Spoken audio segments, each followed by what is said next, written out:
মুখ্যমন্ত্রীর বড় ঘোষণা, এনআরসি করলে তবেই মিলবে আধার কার্ড।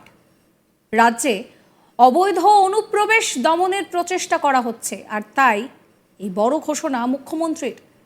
তিনি পরিষ্কার জানিয়ে দিয়েছেন যে আগে এনআরসি, যদি এনআরসি হয় তবেই মিলবে আধার কার্ড। অর্থাৎ এই মুহূর্তে দাঁড়িয়ে রাজ্যে কেউ নতুন আধার কার্ডের আবেদন করতে গেলে তাদেরকে ন্যাশনাল রেজিস্টার অফ সিটিজেনে আগে আবেদন করতে হবে, রসিদ নম্বর জমা দিতে হবে। তবে এই নিয়ম আমাদের রাজ্যের জন্য নয়, এই নিয়ম আমাদের পার্শ্ববর্তী রাজ্য অসমে ঘোষণা করা হয়েছে। শনিবার নয়া ঘোষণা করেছেন অসমের মুখ্যমন্ত্রী হিমন্ত বিশ্ব শর্মা। তিনি জানান যে রাজ্যে অবৈধ অনুপ্রবেশ দমনের প্রচেষ্টা করা হচ্ছে, সেই কারণেই রাজ্যে কেউ নতুন আধার কার্ডের আবেদন করলে তাদের ন্যাশনাল রেজিস্টার অফ সিটিজেনে আবেদনের রসিদ নম্বর জমা দিতে হবে। সাংবাদিক সম্মেলনে তিনি জানান যে ভুয়ো আবেদন বাড়ছে। 4টি জেলায় প্রত্যাশিত জনসংখ্যার থেকেও বেশি সংখ্যায় আধার কার্ডধারী রয়েছে। এটি উদ্বেগজনক। আধার কার্ডের জন্য এত অ্যাপ্লিকেশন জমা পড়েছে যে সেটা জনসংখ্যার চেয়েও বেশি। এর থেকেই সন্দেহ তৈরি হয়েছে।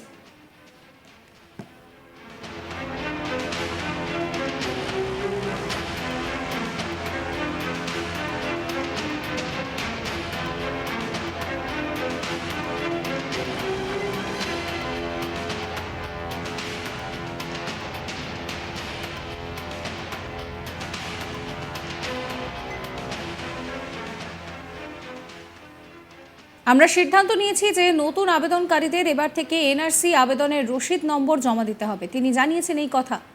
অসমের মুখ্যমন্ত্রী আরও বলছেন যে এই পদক্ষেপের মূল উদ্দেশ্য হলো অসমে অবৈধভাবে অনুপ্রবেশ রোধ করা। অসমে আধার কার্ড পাওয়া সহজ হবে না। রাজ্য নতুন আধার কার্ড ইস্যু করার প্রক্রিয়াকে কঠোর করবে। এদিন হিমন্ত বিশ্ব শর্মা কিছু জেলায় অনিয়মের কথাও তুলে ধরেন। উদাহরণ দিয়ে বলেন যে ধুবড়ী জেলায় জনসংখ্যার চেয়েও বেশি আধার কার্ড ইস্যু করা হয়েছিল। সম্ভবত কিছু সন্দেহভাজন লোক আধার কার্ড পেয়েছে। আগামী 10 দিনের মধ্যে একটি আনুষ্ঠানিক বিজ্ঞপ্তি প্রকাশ করা হবে। হিমন্ত বিশ্ব শর্মা বলছেন, কেউ যদি এনআরসির জন্য অ্যাপ্লাই না করেন তাহলে তিনি নতুন প্রসেসে আধার কার্ড পাবেন না। তবে যাদের এনআরসি প্রক্রিয়া চলাকালীন বায়োমেট্রিক্স লক হয়ে গিয়েছিল তাদের ক্ষেত্রে এনআরসি আবেদনের রসিদ জমা দিতে হবে। এর আওতায় প্রায় 10 লক্ষের কাছাকাছি মানুষ পড়বেন, ফলে এদের আধার কার্ড পেতে সমস্যা হবে না। হিমন্ত বিশ্ব শর্মা বলছেন যে গত 2 মাসে বাংলাদেশ থেকে অনুপ্রবেশের সময় বেশ কয়েকজনকে ধরা হয়েছে, তাদের কর্তৃপক্ষের কাছে হস্তান্তর করা হয়েছে।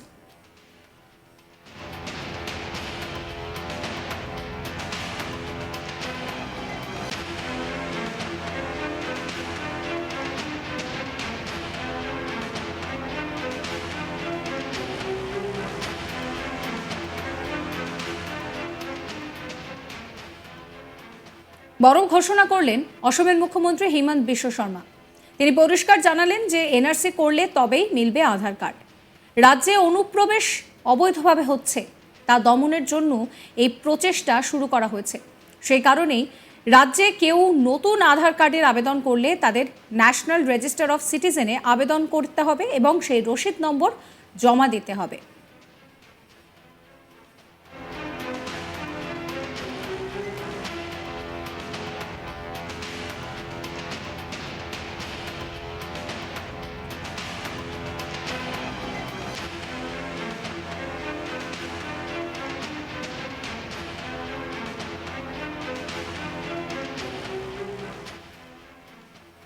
শনিবার এই নয়া ঘোষণা করেছেন হিমন্ত বিশ্ব শর্মা। তিনি জানিয়েছেন যে রাজ্যে অবৈধ অনুপ্রবেশ দমনের প্রচেষ্টা করা হচ্ছে, সেই কারণেই রাজ্যে কেউ নতুন আধার কার্ডের আবেদন করলে তাদের ন্যাশনাল রেজিস্টার অফ সিটিজেনে আবেদনের রসিদ নম্বর জমা দিতে হবে। তিনি আরও বলছেন যে ভুয়ো আবেদন বাড়ছে। 4টি জেলায় অপ্রত্যাশিত জনসংখ্যার থেকেও বেশি সংখ্যায় আধার কার্ডধারী রয়েছে। এটা উদ্বেগজনক।